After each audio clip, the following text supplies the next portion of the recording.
Assalamualaikum warahmatullahi wabarakatuh. Innal hamdalillah nahmaduhu wa nasta'inuhu wa nastaghfiruh wa na'udzu billahi min shururi anfusina wa sayyiati a'malina. May yahdihillahu fala mudilla lahu wa may yudlil fala hadiya lahu. Asyhadu an la ilaha illallah wahdahu la syarika lahu wa asyhadu anna Muhammadan abduhu wa rasuluh alladzi la rasula wa la nabiyya ba'dah. Ya ayyuhalladzina amanu taqullaha haqqa tuqatih wa la tamutunna illa wa antum muslimun. Amma ba'd. Bapak dan Ibu kaum muslimin dan kaum muslimat yang dirahmati oleh Allah Subhanahu wa taala. Alhamdulillah, puji dan syukur senantiasa kita sampaikan kepada Allah Subhanahu wa taala. Salawat dan salam kita sampaikan kepada Rasulullah sallallahu alaihi wasallam dan juga kepada keluarga beliau, para sahabatnya, serta orang-orang mukmin yang senantiasa mengikuti beliau sampai hari kiamat nantinya. Pada malam hari ini kita lanjutkan pembahasan dari kitab Sahih Muslim, masih dalam kitabus shalah, yaitu bab yang ke-162, bab istihbabu rak'ataini qabla salatil maghrib, yaitu bab dianjurkannya atau disunnahkannya 2 rakaat sebelum salat maghrib. Hadis yang ke-1935 dari kitab Sahih Muslim, hadis dari Mukhtar ibni Fulful, qala sa'altu Anas ibn Malikin radhiyallahu ta'ala anhu anit tatawu'i ba'dal asri. Faqala kana Umar yadribul aidi ala salatin ba'dal asri wa kunna nusalli ala ahdin nabiyyi sallallahu alaihi wasallam rak'ataini ba'da ghurubi syams qabla salatil maghrib. Faqultu lahu akana Rasulullah sallallahu alaihi wasallam sallahuma? Qala kana yarana yusallihima falam ya'murna wa lam yanhana. Dari Mukhtar ibnu Fulful rahimahullah, beliau mengatakan, saya bertanya kepada Anas bin Malik radhiyallahu ta'ala anhu tentang salat sunnah setelah salat asar. Salat sunnah setelah salat asar. Maka beliau menjawab bahwasanya Umar dulu memukul tangan-tangan orang yang dia melakukan salat sunnah setelah salat asar. Dan dulu kami di zaman Nabi SAW, kata Anas, melakukan salat 2 rakaat setelah tenggelamnya matahari, yaitu sebelum salat maghrib. Kemudian aku bertanya kepada Anas, apakah Rasulullah SAW melakukan 2 rakaat tersebut? Maka Anas mengatakan Rasulullah SAW melihat kami salat dan beliau tidak menyuruh kami dan juga tidak melarang. Hadis ini, Bapak dan Ibu dirahmati oleh Allah SWT, bagian pertama dari hadis ini menyebutkan tentang bab sebelumnya, yaitu tentang salat setelah salat asar, yang kita sebutkan pada pertemuan yang lalu bahwasanya boleh seorang mengqadha salat tatawwu atau salat rawatibnya kalau dia tidak sempat melakukannya pada waktunya, walaupun itu setelah salat asar. Dan di mana di sini Umar memukul orang-orang yang dia melakukan salat setelah salat asar, maksudnya adalah orang-orang yang mereka melakukan salat tidak ada alasannya atau memang mereka sengaja mengakhirkan. Di mana pada pertemuan yang lalu sudah disebutkan tentang hadis bahwasanya Nabi sendiri melakukan, yaitu mengqadha salat sunnah, dan beliau lakukan setelah salat asar, yaitu qadha salat ba'diyah zuhur. Maka yang dilarang adalah orang-orang yang mereka sengaja mengakhirkan salat asar atau mengakhirkan salat atau sengaja membuat salat sunnah setelah salat asar, di mana setelah salat asar dan salat subuh dilarang salat sunnah kecuali dzatul asbab, yaitu yang memiliki sebab. Misalnya tahiyatul masjid itu dibolehkan, atau sunnah wudu misalnya, atau salat jenazah, maka itu dzatul asbab, dibolehkan. Adapun salat sunnah mutlaqah itu yang dilarang, dan ini yang dimaksud di mana Umar sampai memukul orang yang sholat sunnah setelah sholat asar. Kemudian bagian kedua dari hadis ini berkaitan dengan bab ini, yaitu di mana Anas menceritakan bahwasanya kami dulu di zaman Nabi SAW melakukan sholat sunnah setelah matahari terbenam, yaitu ketika sudah masuk waktu maghrib, sebelum sholat maghrib. Kemudian Anas ditanya, apakah Nabi juga melakukannya? Anas mengatakan, Nabi melihat kami melakukan sholat, Nabi tidak menyuruh dan tidak melarang. Ini menunjukkan sunnah takririyah, yaitu Nabi SAW melihat para sahabat melakukan suatu perbuatan, kemudian Nabi diam, maka itu menunjukkan takrir atau persetujuan Nabi. Berarti itu dibolehkan, sebab kalau tidak boleh pasti Nabi melarangnya. Hadis selanjutnya juga dari Anas bin Malik, qala kunna bil Madinah fa idza adzana al muadzinu li salatil maghrib ibtadaru as-sawari fayarkauna rak'atain hatta inna ar-rajula al-ghariba la yadkhulul masjida fayahsibu anna salata qad sulliyat min kathrati man yusallihima.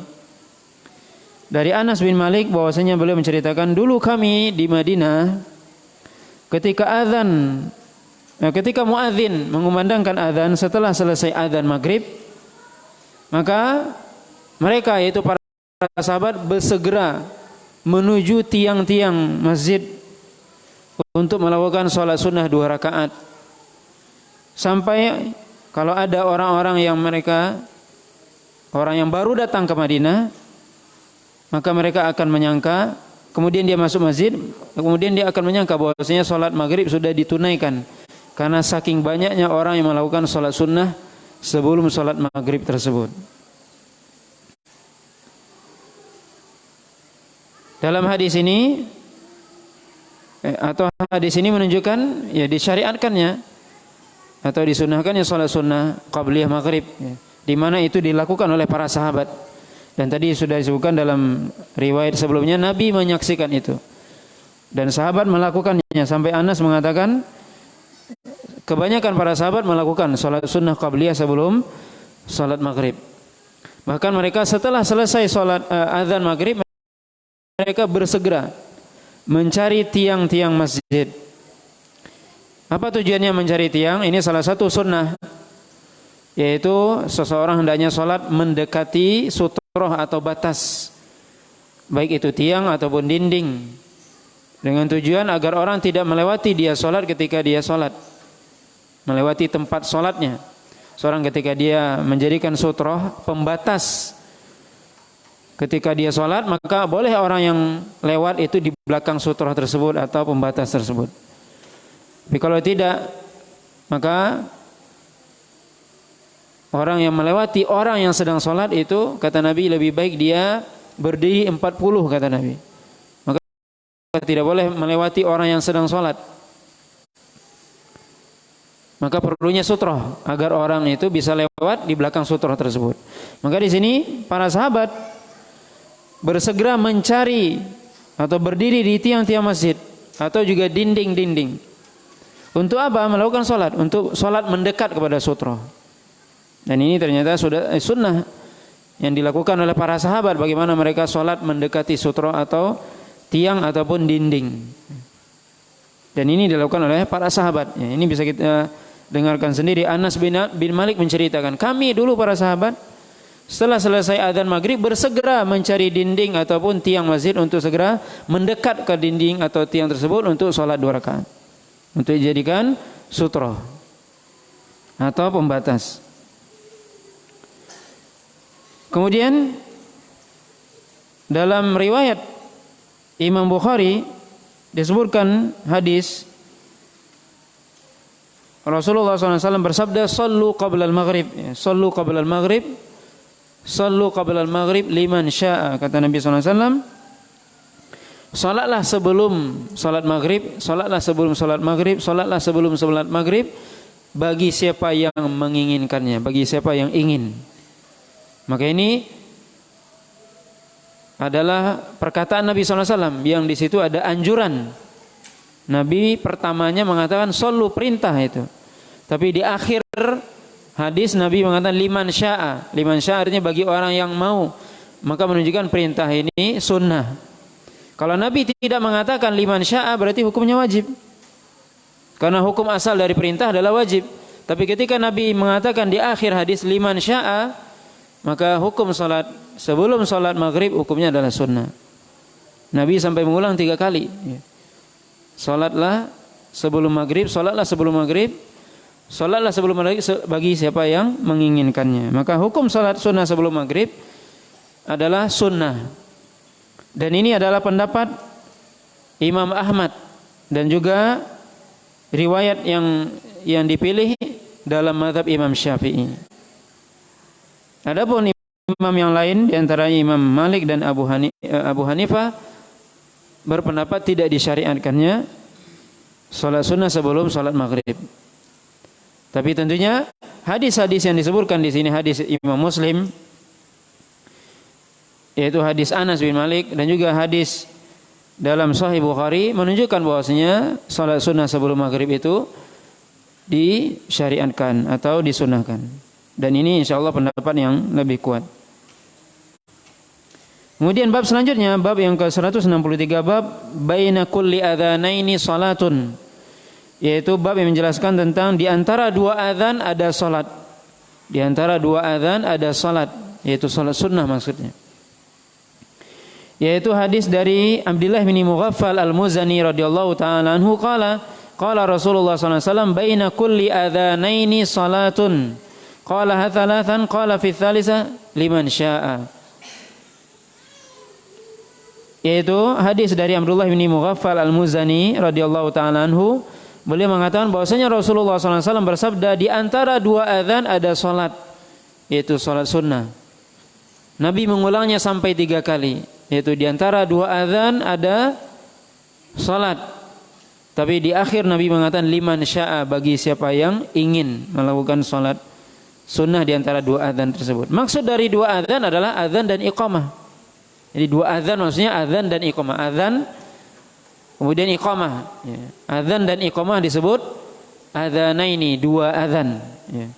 Walaupun dalam secara istilah adzan itu panggilan masuk waktu, kemudian iqamah adalah panggilan untuk menegakkan salat. Tapi dua-duanya disebut adzanaini, 2 adzan. Dan itu biasa dalam bahasa Arab. Ya. Sebagaimana dalam bahasa Arab sering disebut aswadaini. Aswadaini yaitu apa? Yang 2 berwarna hitam. Yaitu apa? Kurma dan air. Ya, air itu enggak hitam warnanya tapi bening. Tapi disebut 2 yang berwarna hitam. Ya. Aswadaini. Itu biasa dalam bahasa Arab. Nah, begitu juga di sini maksud dari baina kulli adzanaini salat, yaitu di antara 2 adzan. 2 adzan maksudnya adalah adzan dan iqamah. Jadi adzan dan iqamah, ya. Iqamah juga disebut adzan karena adzan itu artinya sebenarnya al-i'lam, yaitu pemberitahuan.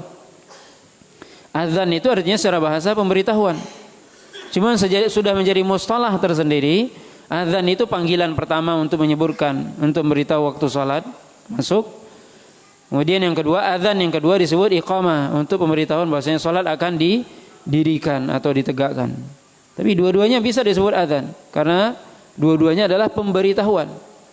Maka itu makna. Dan ini disebutkan dalam hadis Nabi sendiri. Nabi sendiri memberikan nama adzan. Ya, baina kulli adzanaini salatun. Maka di antara 2 adzan, yaitu antara adzan dan iqamah, itu ada salat, yaitu salat sunnah. Liman syaa kata Nabi, yaitu bagi orang yang menginginkannya, bagi orang yang mau. Menunjukkan ini adalah salatnya sunnah hukumnya, tidak wajib. Nah, hadis ini juga menunjukkan bahwasanya ini secara umum. Di antara 2 adzan, yaitu adzan dan iqamah di 5 waktu adzan, yaitu adzan subuh, zuhur, asar, maghrib, dan isya. Berarti ada sunnah qabliyah, ya. Antara adzan dan iqamah di setiap adzan, baik subuh, walaupun tentunya subuh jelas ada sunnah qabliyah ratibah, yaitu 2 rakaat sebelum subuh. Ada zuhur 2 rakaat atau 4 rakaat. Asar, maka seorang kalau ingin melakukan salat sunnah 2 rakaat sebelum asar, maka dalilnya secara umum adalah hadis ini. Atau salat maghrib juga. Maka ini juga menjadi dalil secara umum salat maghrib. Bahwasanya seorang ketika dia melaksanakan sholat sunnah sebelum sholat maghrib, hadis ini juga bisa menjadi dalil. Di mana dalil ini secara umum. Di antara dua azan ada sholat, termasuk di dalamnya sholat maghrib. Tidak dikecualikan, termasuk juga sholat isya. Maka hadis ini menunjukkan secara umum disunnahkannya sholat sunnah antara dua azan, yaitu antara azan dan iqamah. Bapak dan Ibu yang dirahmati oleh Allah Subhanahu wa taala, kemudian bab selanjutnya yaitu bab salatil khauf, yaitu bab yang menjelaskan tentang salat khauf. Yaitu salat khauf artinya salat ketika dalam keadaan takut akan musuh maksudnya. Itu salat ketika dalam keadaan perang. Di sini Imam Muslim membawakan beberapa riwayat. Yang pertama riwayat Abdullah bin Umar. Qala shalla Rasulullah sallallahu alaihi wasallam salatal khaufi bi ihdat ta'ifataini rak'atan wa ta'ifatul ukhra muwajihatul adu. Thumma sarafu wa qamu fi maqami ashabihim muqbilin 'alal adu wa jaa'a ulaika thumma shalla bihim an-nabiyyu sallallahu alaihi wasallam rak'atan thumma sallama an-nabiyyu sallallahu alaihi wasallam thumma qada haula rak'atan wa haula'i rak'atan. Dari Abdullah bin Umar radhiyallahu taala anhuma bahwasanya beliau berkata Rasulullah sallallahu alaihi wasallam pernah melakukan salat khauf dengan salah satu dari dua kelompok satu rakaat, yaitu maksudnya Nabi membagi pasukan menjadi dua kelompok. Maka Nabi sholat dengan satu kelompok satu rakaat. Kemudian dengan kelompok yang lain itu berada menghadap musuh atau di posisi berjaga menghadap musuh. Kemudian mereka yaitu jemaah pertama yang sholat bersama Nabi, kemudian mereka pergi menggantikan posisi temannya tadi yang sedang berjaga dan menghadap kepada musuh. Kemudian datanglah mereka yang tadi berjaga, kemudian mereka sholat bersama Nabi di rakaat yang kedua. Kemudian Nabi SAW mengucapkan salam, kemudian mereka mengqadha atau menyempurnakan sholat mereka satu rakaatnya masing-masing. Bisa dipahami? Ini salat khauf ya. Ini salat khauf ini adalah tata caranya ini berbeda dengan tata cara salat biasa. Karena memang kondisinya berbeda dengan kondisi biasa. Maka tata caranya pun berbeda. Ya. Ini tata cara pertama. Kita lihat di sini. Ini akan disebutkan beberapa tata cara di sini. Pertama hadis Abdullah bin Umar. Gimana maksudnya? Nabi SAW membagi pasukan menjadi dua kelompok. Kelompok pertama, dan sebenarnya juga disebutkan di sini, perlu dipahami, tata cara sholat ini bergantung juga dengan keadaan musuh, di mana posisinya. Hadis Abdullah bin Umar memberikan isyarat bahwasanya posisi musuh di belakang kiblat, membelakangi atau bukan di arah kiblat, ya, bukan di arah kiblat. Yang penting tidak di arah kiblat. Maka Nabi membagi pasukan menjadi dua shaf atau dua kelompok. Kelompok pertama sholat bersama Nabi. Nabi sholat dan menghadap kiblat dengan kelompok pertama. Mereka menghadap kiblat. Kelompok yang kedua menghadap musuh, membelakangi kiblat. Kemudian Nabi sholat bersama mereka satu rakaat. Takbiratul ihram, kemudian ruku, sujud, kemudian berdiri kembali. Di rakaat yang kedua. Nabi di rakaat yang kedua, maka kelompok yang pertama ini yang ikut bersolat bersama Nabi, mereka berpaling. Menggantikan orang yang sedang berjaga tadi. Orang yang berjaga tadi dia berbalik arah, kemudian dia sholat bersama Nabi. Berarti apa? Kelompok yang sedang berjaga akan mengikuti Nabi di rakaat yang kedua. Bisa dipahami? Kalau enggak kita praktekkan. Mau dipraktekkan? Hah? Siapa yang mau coba berdiri? Berdiri. supaya jelas. Ya. Ayo sini, coba dulu tes. Satu orang imam,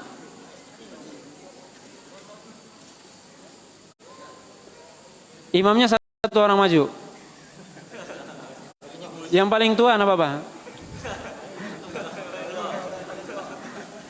Oke. Bagi dua soft. Dua pasukan, coba. Satu lagi biar 3-3. Nah. Siapa yang jadi musuh nih? Jadi ini hadis Abdullah bin Umar ya.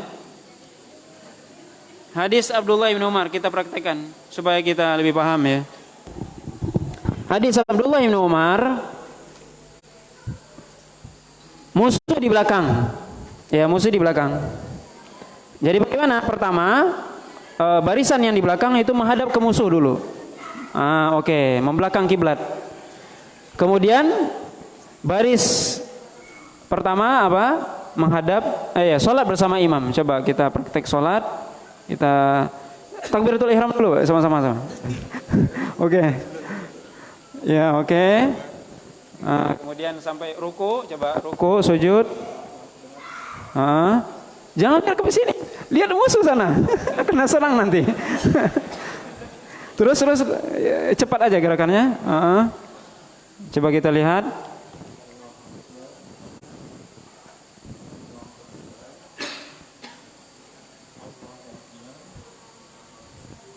Berdiri. Nah, ketika imam sudah berdiri ini, maka barisan belakang balik arah menghadap kiblat dan posisi jemaah yang pertama ini dia balik kanan berganti posisi menghadap ke musuh. Oh, Anda pegang senjata lagi. Sekarang pegang senjata. Anda mau berjaga sekarang. Coba sekarang balik arah. Balik arah. Ya, balik arah dan tukar posisi. Ditukar posisi. Begitu. Memang seperti itu. Oke. Sebentar. Masih imam tetap. Ya, maka langsung kan ini masbuk namanya. Ya, Anda langsung takbir. Nah, coba imam langsung ikuti. Jangan lihat ke belakang. Musuh kena nanti.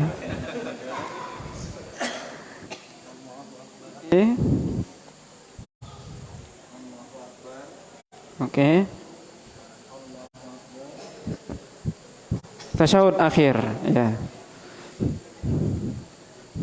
Imam salam, maka Anda menyempurnakan, baru 1 rakaat kan, sempurnakan. Perhatikan sebentar.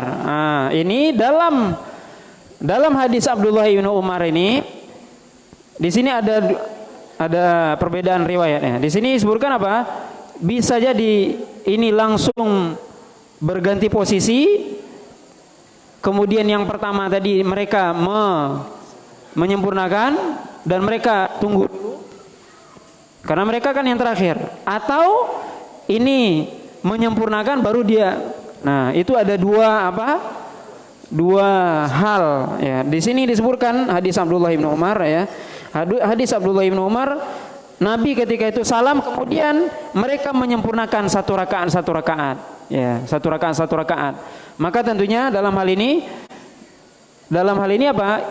Yang lebih mudah saja. Nah, yang lebih mudah gimana? Ya sudah, lanjut saja ini selesaikan. Coba diselesaikan dulu. Selesaikan. Yang barisan pertama tetap ya.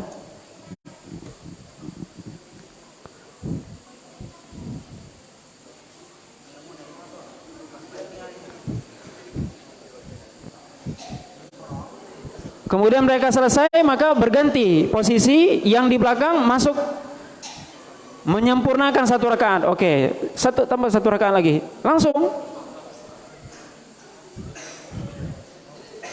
ruku. Nah, cukup mungkin ya, cukup paham ya. Itu sebentar, belum. Itu baru hadis Abdullah bin Umar. Berdiri dulu. Saya berdiri juga nih. Itu hadis Abdullah bin Umar. Bisa seperti tadi atau memang bisa memang berganti arah, tapi akan banyak terjadi pergerakan. Tapi ini dibolehkan. Kenapa? Karena posisinya genting. Ya. Dan tadi bisa kita lihat berganti arah membelakangi kiblat.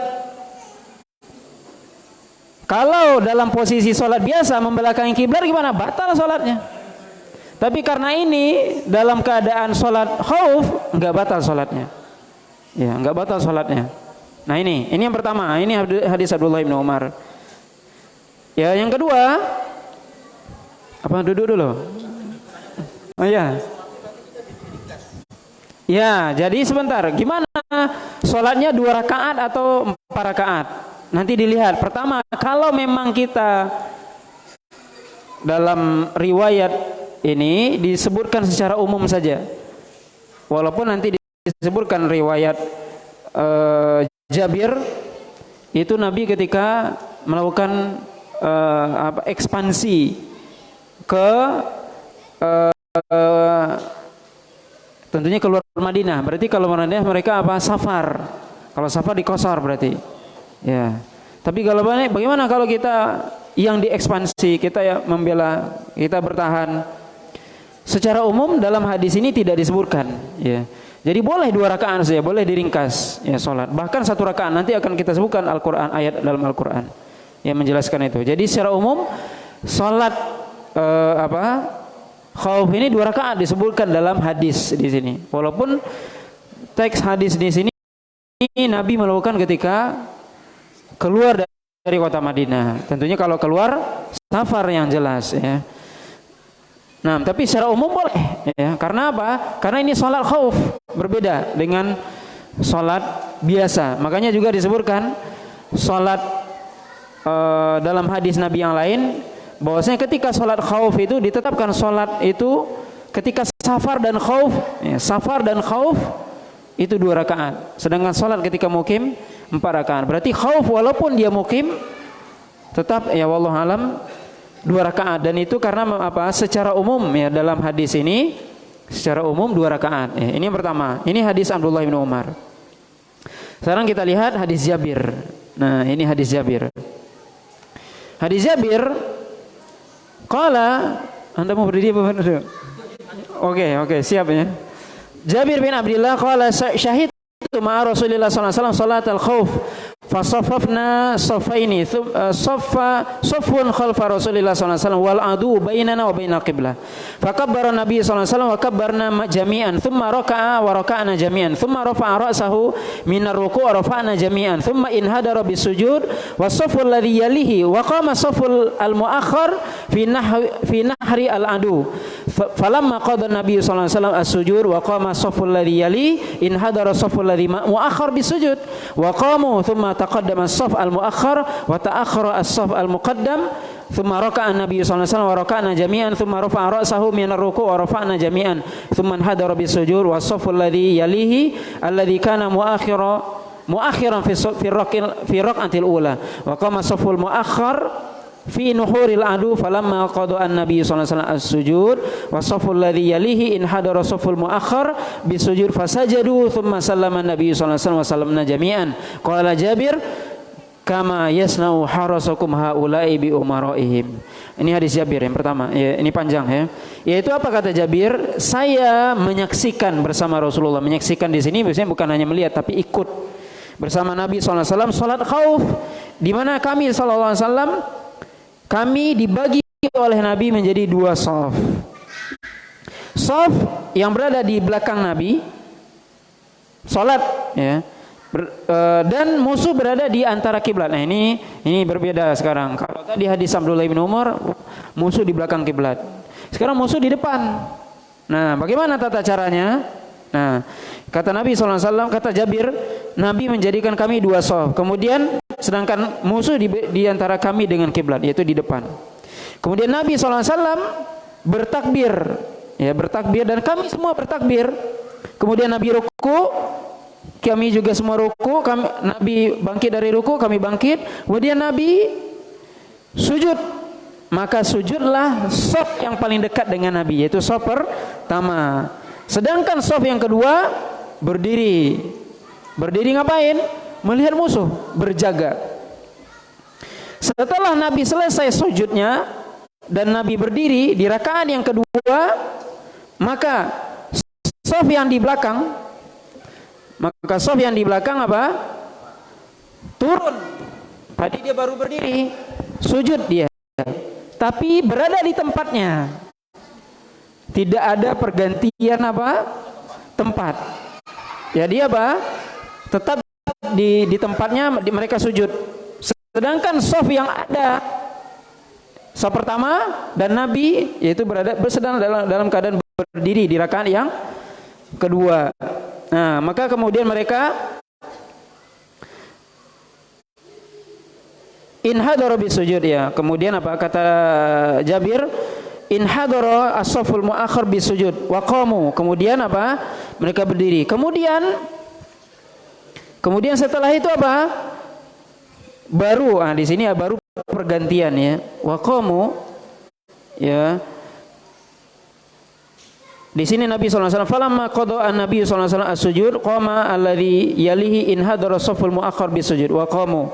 Jadi ketika itu mereka berdiri, kemudian taqaddama shafil muakhar. Maka setelah mereka berdiri baru terjadi apa? Ternyata ada juga. Ternyata apa? Pergantian posisi. Taqaddama shafil muakhar, maka shaf yang belakang maju. Dan ta'akhir al-muqaddam, shaf yang depan mundur. Kemudian Nabi ruku semua, kemudian i'tidal, kemudian sujud. Kemudian apa? Ketika Nabi sujud, maka shaf yang berada di dekat Nabi, mereka sujud bersama Nabi SAW. Sedangkan shaf yang di belakang, mereka berdiri. Setelah selesai Nabi SAW sujud, dan juga shaf pertama selesai sujud, maka Nabi duduk tasyahud akhir. Kemudian shaf yang di belakang sujud. Kemudian mereka sujud, kemudian duduk antara sujud, kemudian sujud lagi, kemudian duduk tasyahud akhir, dan sama-sama dalam keadaan tasyahud akhir, kemudian salam bersama Nabi. Coba kita contohkan, praktekkan. Jadi musuh di depan, gimana caranya? Ternyata ada pertukaran juga. Apa hikmahnya nanti kita jelaskannya. Kenapa harus bertukar posisi? Sekarang imam takbir, coba imam takbir, semuanya ikut, Allahu Akbar, ya semuanya ikut. Kemudian ruku, kemudian sujud, tidak. Ya, kemudian sujud shaf pertama, shaf kedua berjaga. Ya, lanjut. Lanjut.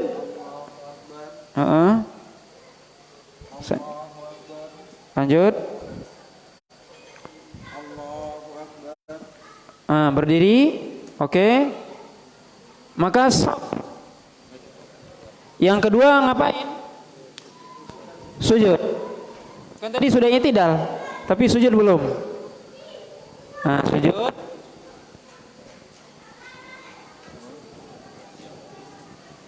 Setelah berdiri, di sini terjadi pertukaran posisi. Sekarang berganti posisi, yang depan ke belakang, yang belakang ke depan. Oke, coba. Kalau bisa tidak membelakangi kiblat, jadi mundur aja, nggak boleh. Kalau bisa, ya, jadi mundur aja. Jadi gimana cara mundur yang bagus, ya Pak? Gimana cara mundur yang bagus? Coba tes dulu.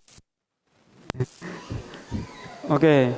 Nah, gimana caranya? Bisa jadi ini agak ke sini, ini maju. Gini caranya.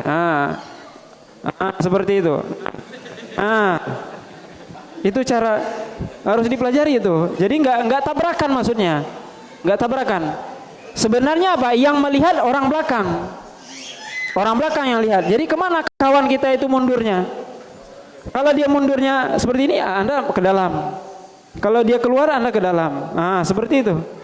Jadi jangan tumburan. Itu ada seninya, itu harus ada aturannya itu.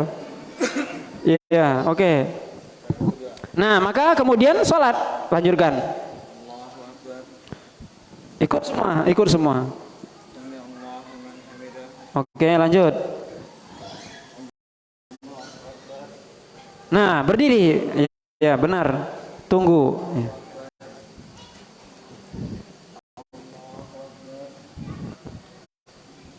Tasyahud akhir ini lama. Maka ketika tasyahud semuanya duduk turun.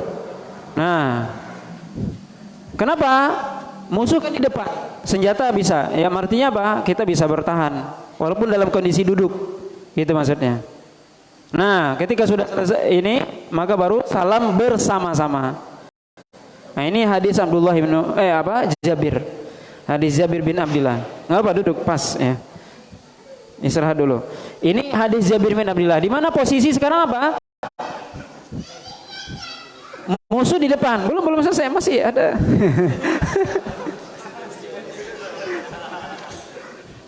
Masih ada hadis Sahal ya, tapi walaupun ini mirip ya. Jadi ini posisi kapan? Ini yang kedua hadis Jabir ini ketika posisi musuh di depan kita atau di depan kiblat, di arah kiblat. Jadi insya Allah tidak banyak terjadi, tidak perlu membelakangi kiblat. Nah, jadi kalau bisa kita usahakan tidak belakangi kiblat itu lebih baik. Kemudian yang kedua yang perlu diperhatikan, kenapa harus berganti? Walaupun sebenarnya kan bisa aja. Ini disebutkan oleh para ulama adalah menjaga keadilan di antara jemaah. Maksudnya gimana? Yang orang yang tadinya orang itu kan pengen apa? Shaf yang pertama apa? Shaf yang paling mulia apa? Shaf pertama. Maka harus dua pasukannya, dua kelompok ini harus merasakan dia shaf pertama gitu. Kenapa dia yang shaf pertama? Nah itu. Maka itulah keadilan ya, sampai dalam sholat pun harus seperti itu ya. Karena kan apa? Ini kan tidak ada siapa yang duluan datang. Beda kalau kita ke masjid, siapa yang duluan datang dia shaf pertama. Ini enggak semuanya dalam satu waktu, satu tempat. Maka Nabi hanya membagi saja. Tapi untuk keadilan gimana? Maka diganti shaf. Itu tujuannya supaya semua merasakan saya di shaf pertama. Dan juga apa? Yang ikut Nabi itu yang di shaf pertama atau mengikuti imam itu di shaf pertama. Kenapa tujuannya? Kalau misalnya imamnya batal gimana? Kalau yang shaf kedua jauh dia untuk menggantikan. Bisa saja kan ketika dia itu imamnya batal gimana? Kalau dia yang ikut dengan imam itu adalah shaf yang pertama yang dekat imam kan mudah pergantian. Itu salah satu hikmah ya, di mana terjadi pergantian posisi dari shaf pertama dan kedua di antara dua pasukannya. Ini hadis Jabir. Kita lanjutkan mungkin ya supaya selesai. Kemudian riwayat selanjutnya juga disebutkan oleh Imam Muslim. Sebenarnya juga dari hadis Jabir, sama sebenarnya, kita tidak baca lagi. Kemudian juga ada hadis dari Sahal ibni Abi Hathmah. Ini sahabat juga. Sahal ini Abi Hathmah, yang mana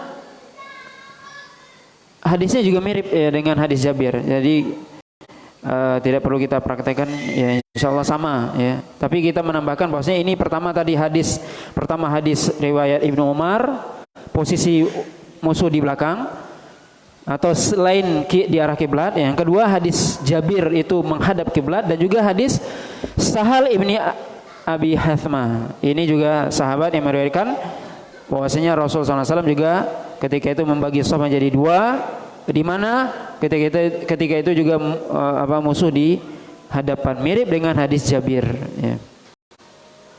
Kemudian hadis yang ketiga, hadis selanjutnya yaitu hadis dari Saleh ibnu Khawat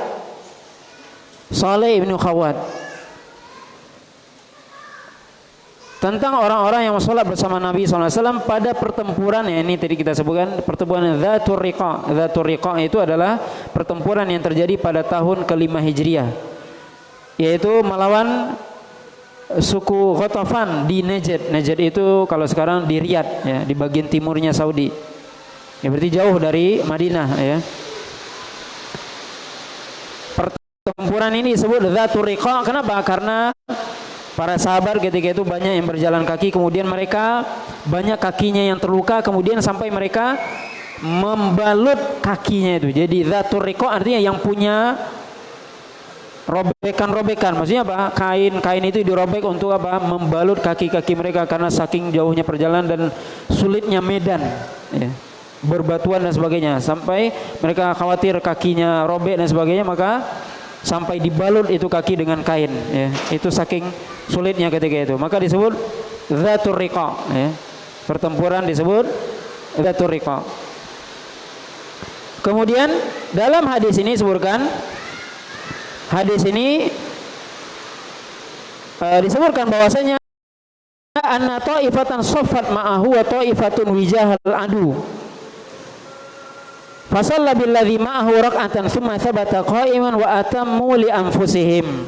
Thumma ansarafu fasafu wijahal adu wa ja'at ta'ifatun ukhra fasalla bihim rak'atan allati bakir thumma thabata jalisan wa atammu li anfusihim thumma sallama bihim.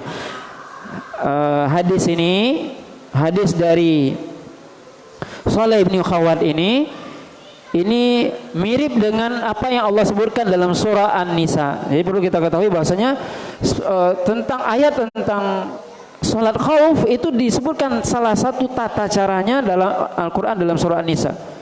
Surah An-Nisa ayat saya lupa ayatnya. Ya, surat ayat 100-an berapa ya? Coba lihat. Wa in kunta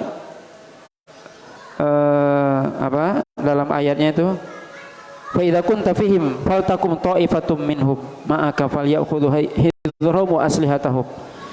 Ya. Yaitu dalam surah An-Nisa Allah Subhanahu wa taala menyebutkan tentang apa? Tentang salah satu tata cara salat khauf. Itu tata caranya disebutkan dalam surah An-Nisa. Dan hadis ini mirip dengan hadis itu, ayat itu. Apa? Nah, ini sedikit berbeda. Yaitu hadis ini mirip dengan hadis Abdullah bin Umar, di mana musuh bukan di depan, bukan di arah kiblat. Di mana Nabi SAW di sini kata sahabat di sini menyebutkan Nabi SAW salat bersama satu kelompok. Kemudian setelah Nabi SAW salat bersama mereka, kemudian Nabi SAW berdiri untuk berdiri lama di rakaat yang kedua. Kemudian mereka menyempurnakan salat mereka. Jadi Nabi berdirinya lama di rakaat yang kedua. Dibiarkan apa? Jemaahnya menyempurnakan.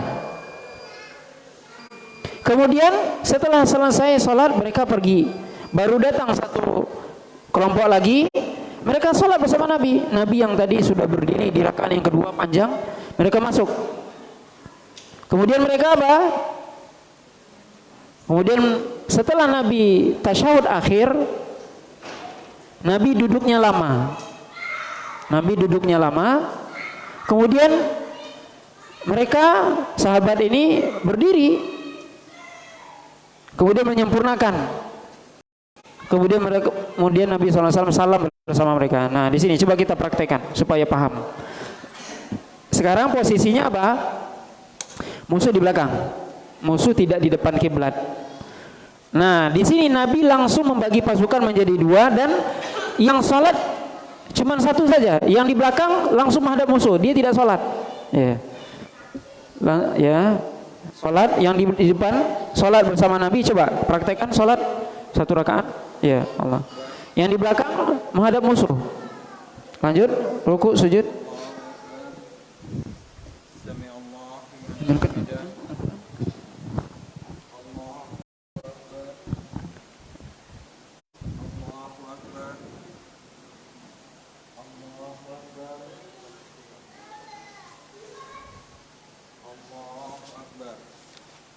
Nah, ketika rakaat kedua, imamnya berdiri lama. Nah, sedangkan makmum terus dia baca, kemudian dia ruku sendiri, sujud sendiri. Nah, dia sendiri. Dalam ayat 102 surat An-Nisa. 102 surat An-Nisa itu Allah Subhanahu wa taala menyebutkan tentang apa? Tata cara salat khauf. Terus selesai, ya itu tasyahud akhir. Udah salam, nggak awal tasyahud akhir selesai, udah Anda jaga sekarang. Nah, yang sedang jaga langsung dia sholat, masbuk dia berarti masbuk sekarang. Imam rakaat kedua ini, Anda masbuk. Oke. Udah? Nah.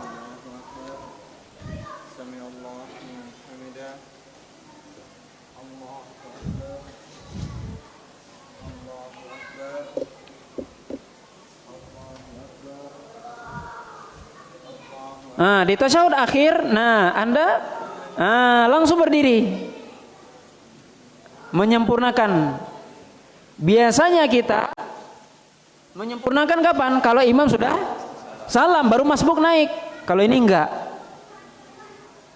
Jadi ketika imam tasyahud akhir kita menyempurnakan dan imam menunggu sampai tasyahud akhir. Nah, setelah selesai imamnya tasyahudnya lama. Kemudian salam bersama imam. Nah, apa hikmahnya ini? Coba kita lihat. Perhatikan, duduk, silakan. Apa hikmahnya di sini? Kenapa harus? Ini juga keadilan. Kenapa keadilan? Regu pertama, kelompok pertama apa? Mendapatkan takbiratul ihram bersama imam. Dia dapat takbiratul ihram, tapi tidak dapat salam imam. Sedangkan kelompok kedua tidak dapat takbiratul ihram, tapi salamnya bersama imam. Ini adilnya di situ. Ya begitu. Ini disebutkan para ulama. Apa hikmahnya ini semua? Ya apa? Kelompok pertama mereka sama-sama dengan Nabi ketika awal sholat, yaitu apa? Takbiratul ihram sama dengan imam. Salamnya beda. Mereka menyempurnakan sendiri. Rakaat yang apa? Kelompok kedua enggak. Mereka masbuk, enggak dapat takbiratul pertama, tapi salamnya bersama imam dia. Nah, ini ya. Ini diantara ya. Dan ini boleh ya.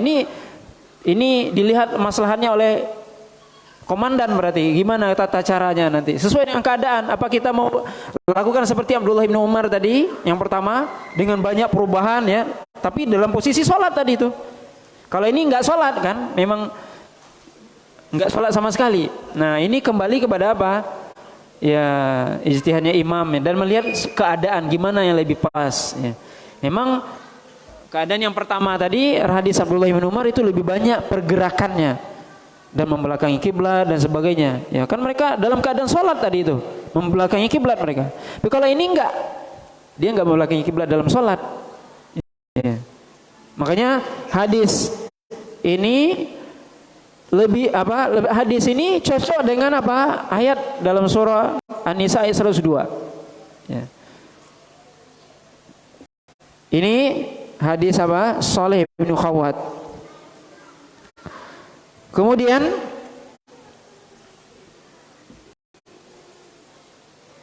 nah ini ya mungkin yang terakhir hadis juga Jabir bin Abdullah. Di mana Jabir mengatakan qala aqbalna ma'a Rasulillah sallallahu alaihi wasallam hatta idza kunna bi dhatir raqa qala kunna idza ataina ala syajaratin lilatin taraknaha li Rasulillah sallallahu alaihi wasallam. Faqala faja'a rajulun minal musyrikin wa sayfu Rasulillah sallallahu alaihi wasallam wa an lakun bi syajarah. Fa akhadha sayfu nabiyillah sallallahu alaihi wasallam fakhtaratuhu. Faqala li Rasulillah sallallahu alaihi wasallam atakhafuni? Faqala la. Qala faman yamna'uka minni? Qala Allahu yamna'uni minka. Qala fatahaddadahu ashabu Rasulillah sallallahu alaihi wasallam fa aghmada as-sayfa wa an laqahu. Qala fanudiya bis shalah fa shalla bi ta'ifatin rak'ataini thumma ta'akhkharu wa shalla bi ta'ifa al-ukhra rak'ataini. Qala fa kana li Rasulillah sallallahu alaihi wasallam arba'a raka'atin wa lil qaumi rak'atan. Hadis ini dari Jabir, tapi riwayat yang lain ya dari Jabir. Yaitu apa? Yaitu kata Jabir ketika kami dalam perang Dzatur Riqa juga. Jadi ini riwayat yang menjelaskan ini banyak tentang salat Dzatur Riqa. Makanya sebagian para ulama menjelaskan kapan pertama kali disyariatkannya salat khauf ketika perang Dzatur Riqa, yaitu ketika tahun ke-5 Hijriah ya, ke-5 Hijriah.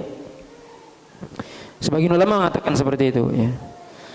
Yaitu kata Jabir, kami dulu ketika perang Dzatur Riqa kami mendatangi atau mendapati sebuah pohon yang sangat rindang. Kemudian kami tinggalkan pohon itu untuk Rasul. Maksudnya kami sengaja tidak tempati pohon itu biar Rasul istirahat di situ, pohonnya rindang biar Rasul bisa berteduh. Maka kami tinggalkan sengaja dan kami menjauh dari situ biar Rasulullah istirahat. Tiba-tiba ternyata datang seorang musyrik kepada Rasulullah SAW ketika itu, dan ketika itu Nabi sedang menggantungkan pedangnya di atas pohon.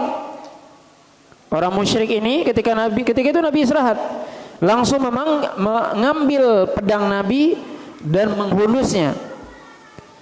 Kemudian menghunusnya kepada Nabi SAW, kemudian mengatakan kepada Rasul, apakah kamu takut kepadaku? Kata orang musyrik tadi. Apa kata Nabi? Tidak.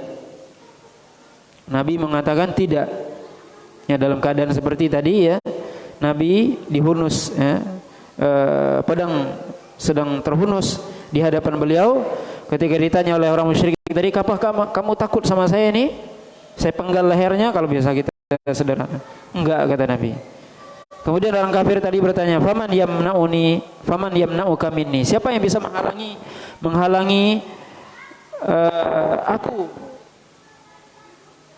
darimu? Maksudnya apa? Siapa yang bisa menjaga engkau dariku? Apa kata Nabi SAW? Allah yamna'uni minka. Allah SWT yang akan menahan dirimu dariku, yaitu Allah yang akan menjagaku dari dirimu.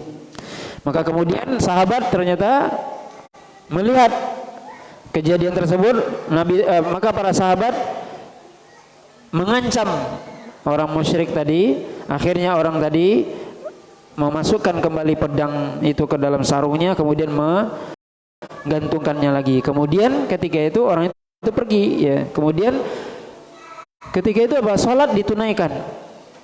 Nah, di sini bisa kita lihat Nabi enggak dibiarin aja itu orang. Kemudian apa? Salat ditunaikan, maksudnya apa? Masuk waktu salat.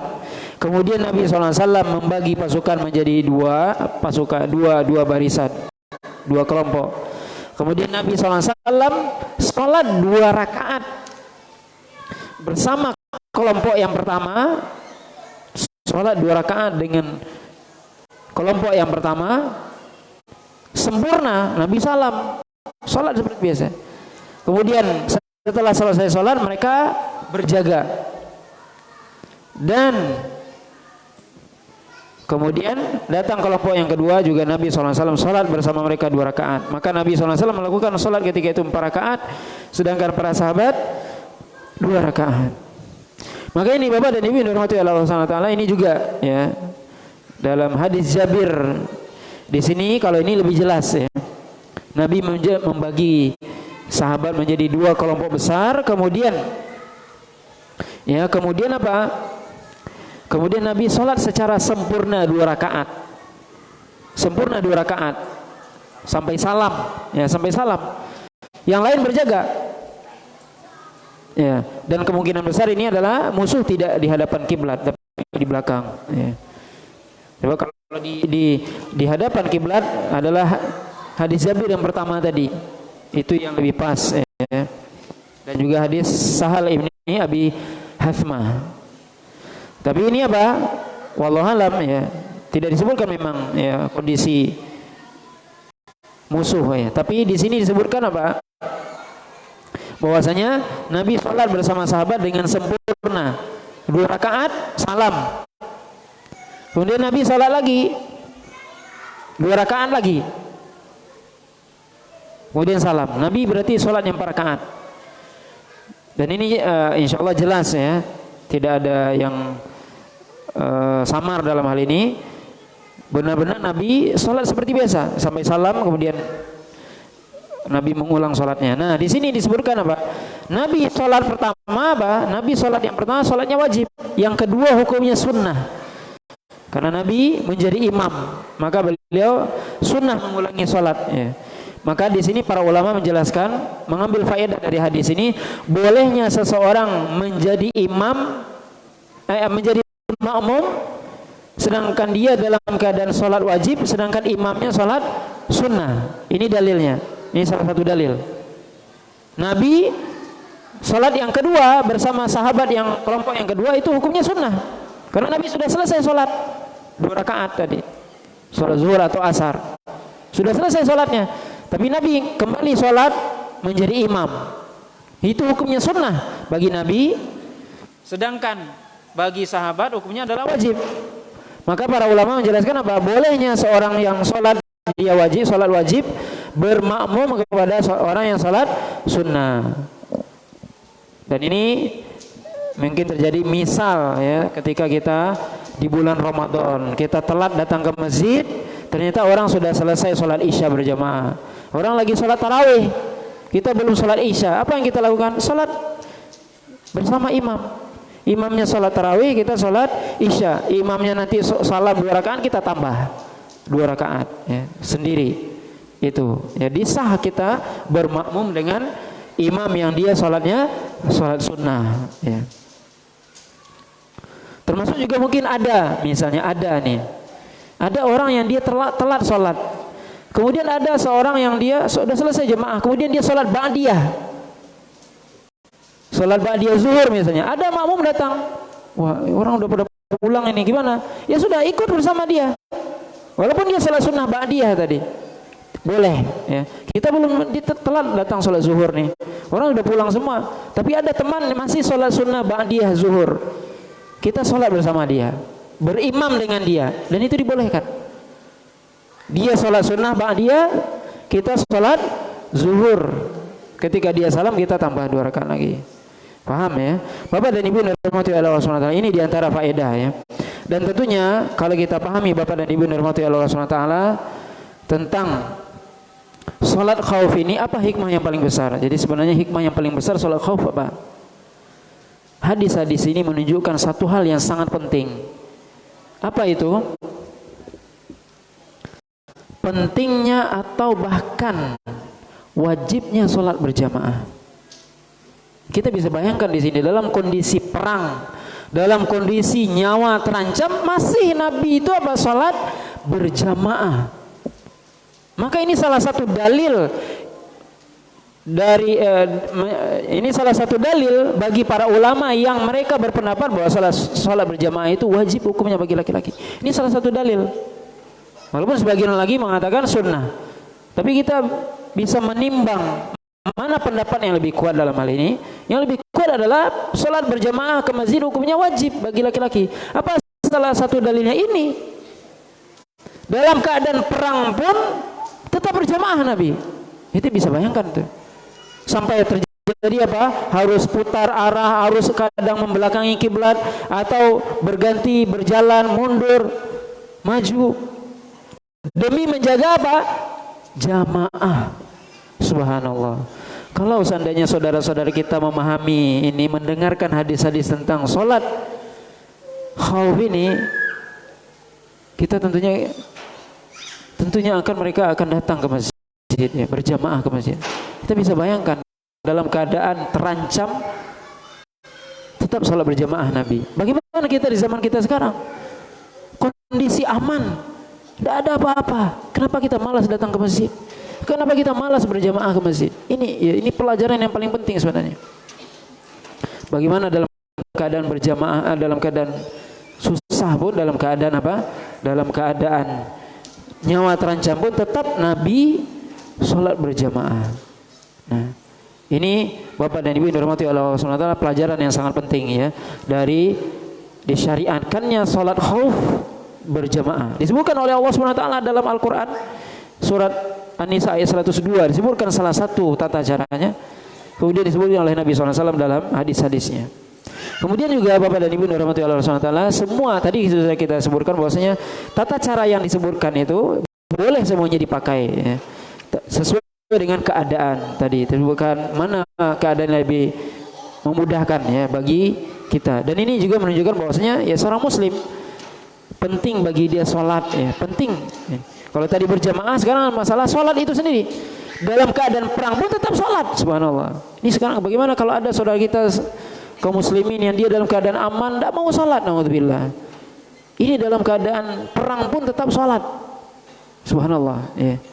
Ini kita tentunya menunjukkan bahwa akan pentingnya ibadah sholat ya.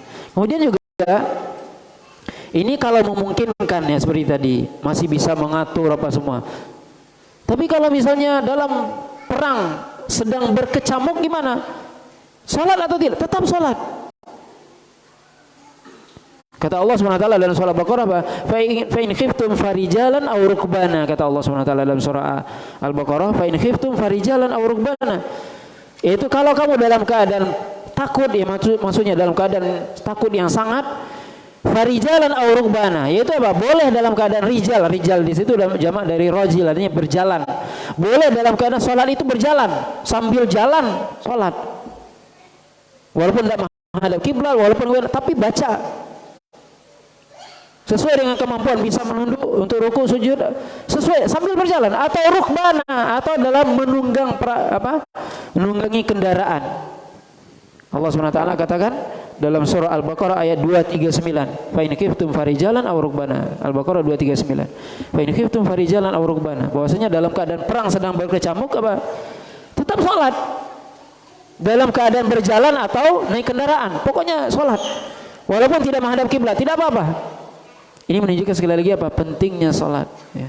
Maka salat tidak ada uzur sekalipun bagi siapapun. Mesti salat dalam keadaan apapun dia. Mau dalam keadaan sakit, dalam keadaan safar, dalam keadaan perang, tetap salat. Bagaimanapun keadaannya, tetap salat, harus salat. Wajib salat. Kapan uzur tidak salat? Kalau sudah mati baru tidak salat. Bahkan itu kita disolatkan sama orang. Itu uzur. Ini menunjukkan pentingnya salat, subhanallah. Maka kalau ada di antara saudara kita masih melalaikan salat, masih tidak salat, naudzubillah. Yang kita sampaikan seperti ini, bagaimana Allah SWT menyuruh kita walaupun sudah apa? Sudah dalam keadaan perang yang berkecamuk pun, ya, tetap salat, ya. Wallahu taala alam. Bapak dan Ibu yang dirahmati Allah SWT, mungkin sampai di sini ya pembahasan kita pada malam hari ini tentang salat khauf. Mudah-mudahan bermanfaat. Wallahu taala alam. Di sini ada satu pertanyaan, Ustaz, kalau seorang guru memegang tabungan anak-anak di sekolah, setiap tabungan anak ada potongan admin karena dari awal sudah ditentukan kepala sekolah. Aku mengambil uang admin tersebut dengan memotong langsung dari uang tabungan tersebut. Di sini wallahu alam, ya, uang tabungan atau apapun namanya, terus kita mengambil potongan, ya. Tentunya Bapak dan Ibu yang dirahmati Allah SWT, yang terbaik adalah kita tidak mengambil harta saudara kita sama muslim kecuali dengan hak, dengan hal yang ada alasan yang pasti, yang dibenarkan syariat. Ya, kalau seandainya kita tidak mengambil itu lebih baik. Jadi apa hukumnya mengambil itu? Kalau memang sangat dibutuhkan, ya misalnya apa, memang ada kebutuhan administrasi, silakan diambil, tapi sesuai juga dengan kebutuhan itu. Dan kalau bisa tidak diambil itu lebih utama, ya. Misalnya tabungan, ya, tabungannya nabung setiap bulan misalnya berapa, 10.000, berarti 1 tahun 120.000, tapi dipotong adminnya berapa, misal 5.000 misalnya, atau ya mungkin kalau 5.000 kalau memang itu dibutuhkan masih wajar, tapi kalau dipotongnya 20.000 kali sekian anak, buat apa itu buang? Ya. Maka dalam hal ini mengambil harta kaum muslimin tentunya dengan cara yang baik, ya. Kalau memang itu dibutuhkan silakan, tapi sesuai dengan kebutuhan. Tidak kita mengambil harta saudara kita kecuali dengan anti binafsihi, kata Nabi, dengan hatinya yang sukarela. Kalau dia rela, tidak apa-apa. Kita sampaikan bahwasanya memang ada kebutuhan ini, rela dia, silakan, ya. Nah, wallahu ta'ala alam. Subhanakallah wa bihamdika, asyhadu an la ilaha illa anta, astaghfiruka wa atubu ilaik. Wassallallahu ala nabiyina Muhammadin wa ala alihi washabihi wasallam. Wassalamualaikum warahmatullahi wabarakatuh.